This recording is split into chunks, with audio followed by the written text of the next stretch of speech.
De trame, de gestion raisonnée d'espaces verts et de faire appel aux naturalistes écologues pour le choix des espèces adaptées. Donc, en fait, on s'est dirigé de plus en plus vers une méthodologie.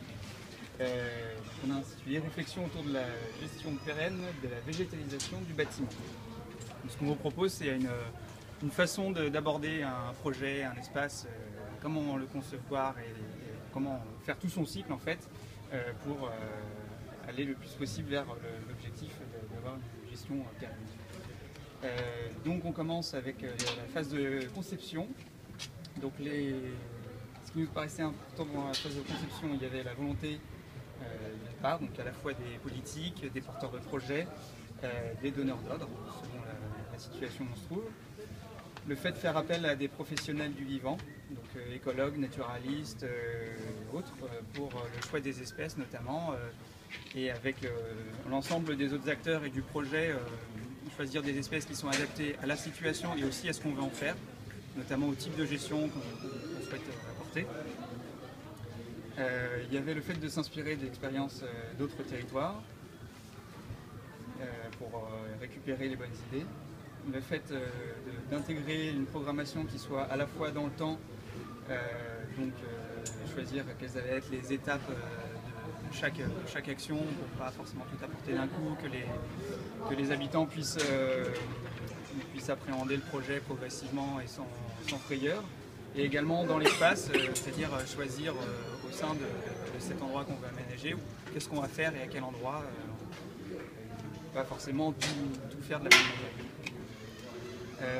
Intégrer aussi dans la réflexion les concepteurs, donc architectes, urbanistes, paysagistes, qui ont chacun des spécialités à apporter et qui ont un regard, voilà, une vision différente sur le projet et qui pourront apporter aussi des idées et dire attention à tel endroit, là vous avez prévu ça, mais ça ne va pas aller avec la situation. Et évidemment intégrer les habitants parce que c'est pour eux qu'on fait ça à la base et savoir quelles sont leurs envies et leurs besoins. Voilà, c'est suite de concertation. Ensuite il y a la réalisation. Donc là on proposait de le faire sous forme d'expérimentation.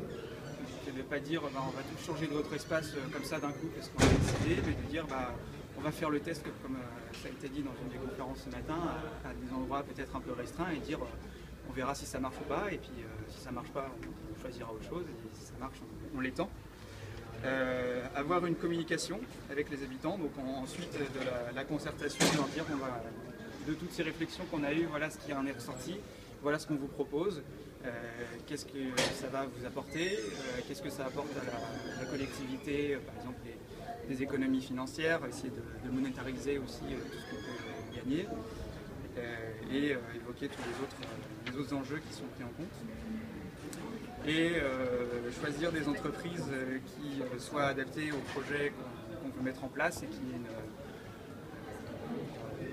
soient prêts à une éthique déjà qui corresponde au projet et qui soient prêts aussi à adapter éventuellement leur méthode et dire nous on a un savoir-faire certes, mais on va faire en sorte de le concilier avec votre projet. Entre réalisation et exploitation, il y avait la question du suivi, qui est très important, sur différents plans, à la fois sur les travaux, sur les recommandations qui ont été faites par les experts au début, sur la question de la gestion, que ce ne soit pas un projet avec une belle idée au départ, qu'on lance le truc, et que ça ne soit pas suivi derrière, et que ça se dégrade et qu'on n'ait pas l'objectif initial. Intégrer un processus d'adaptation qui est en lien avec l'expérimentation.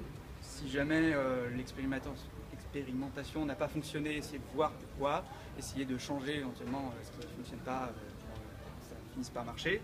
Si on se rend compte que c'est pas du tout réalisable, dire tant pis, on va être prêt aussi à laisser tomber le projet et aller vers autre chose. Et si on a d'autres idées qui viennent se rajouter, avoir quelque chose de souple et qui puisse encore évoluer. Implication des habitants toujours, ne pas lâcher ces personnes qui sont celles qui vont vivre dans cet espace et faire en sorte qu'elles s'approprient le projet et éventuellement qu'elles participent à la gestion autant que possible. Et là toujours la question du choix des... Ah, c'est long hein. Rassurez-vous, on n'a plus qu'un quart. Hein. Le choix des gestionnaires, donc notamment pour la gestion des espaces verts, se poser la question de est-ce qu'on fait appel à des entreprises extérieures? Si oui, quelles entreprises? Sachant qu'il faut qu'elles aussi puissent répondre à ce qu'on souhaite faire de cet espace. Sinon, éventuellement faire appel aux associations, toujours aux habitants, ou éventuellement à une gestion en régie et pouvoir proposer nos propres méthodes. Et en fin de vie, en fin de ce cycle, faire un bilan de l'expérience, dire voilà ce qui a marché, ce qui n'a pas marché, qu'est-ce qu'on y a apporté, si possible le chiffrer pour pouvoir avoir des chiffres à l'appui et dire voilà ce qu'on y a gagné concrètement. Ce qui permettra ensuite de faire une communication et de la diffusion autour de ça, de propager notre exemple et de dire donner des conseils aux autres. Et avoir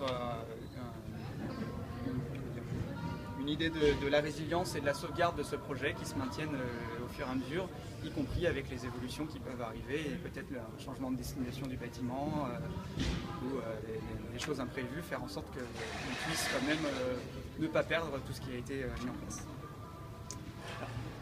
Peut-être juste pour conclure ce que c'est la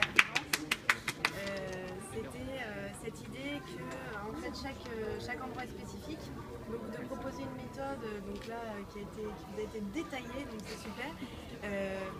En fait on ne peut pas proposer de solution toute faite, donc ça va être vraiment en fonction des acteurs en présence, en fonction du territoire et vraiment avoir cette idée du cycle avec à chaque fois on retrouve aussi les mêmes acteurs, se dire qu'est-ce qu'on met en place dans un premier temps, est-ce que ça marche, est-ce que ça marche pas, se laisser le droit de l'erreur et voilà, s'adapter et refaire un cycle éventuellement sur un processus. C'était très complet.